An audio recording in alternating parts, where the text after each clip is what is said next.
Ben alors, on est nul. J'espère que vous allez tous bien. Les Madrilènes ont demandé des débriefs du Real Madrid après leur dernière victoire. Le voici. Bonsoir, me voilà. Plus sérieusement, on va essayer de revenir sur ce match nul qui arrange le Barça. Et c'est dur pour le Real Madrid, c'est un record. D'ailleurs, une seule victoire en 3 matchs. Pour les Avengers, franchement, c'est peu. Qu'avez-vous pensé de ce match? Alors moi, d'un côté, je vous le dis, je suis content pour le match nul du Real Madrid. Mais d'un autre côté, je suis triste parce que je pense que Las Palmas aurait pu remporter ce match parce que ils ouvrent le score. Il y a un penalty, honnêtement, hein, entre vous et moi, les Madrilènes, il aurait pu être sifflé hein, pour Las Palmas.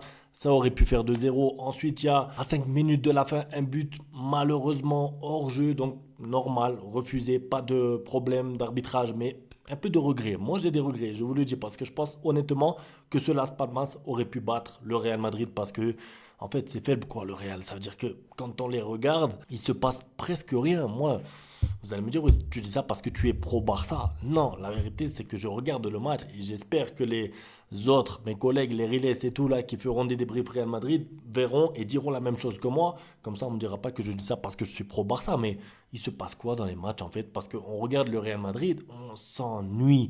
La dernière fois, même la victoire 3-0, là, avec le but de Henrik et tout, en vrai, c'était un peu trompeur. On s'ennuyait devant le match jusqu'à la fin parce qu'évidemment, l'équipe adverse avait lâché l'affaire à la 70-80. Donc, à la fin, tu as deux trois occasions. Mais en vrai, c'est trompeur parce que tu regardes le match, il n'y a pas de jeu, il y a peu de jeu. Moi, je me rappelle, premier match, quand il y avait eu deux talonnades d'affilée, plein de monde commençait à comparer le Real Madrid avec le Barça de Messi, Neymar et Suarez et des MSN, comparaison avec la BBC et tout.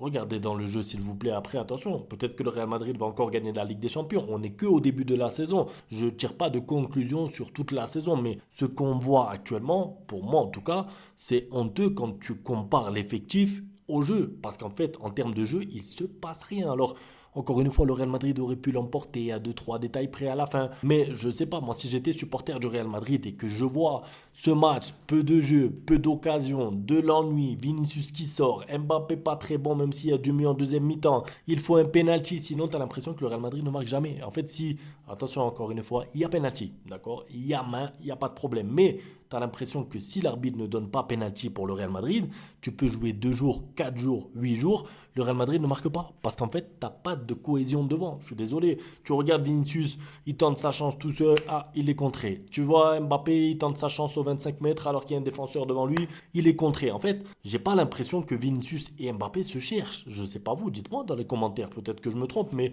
les deux ne se cherchent pas devant. Après, ça n'empêche pas qu'au bout d'un moment, il y a Vinicius qui va faire une passe décisive pour Mbappé. Ils vont se faire des câlins et on va nous dire que l'entente est très bien. Et comme à l'entraînement d'ailleurs, pas de problème. Mais j'ai l'impression que c'est une association presque individuelle. Ça veut dire que quand tu regardes le Real Madrid attaquer, tu vois Vinicius qui a le ballon et tu attends un exploit individuel. Ensuite, tu as Mbappé qui a la balle, tu attends un exploit individuel de Mbappé.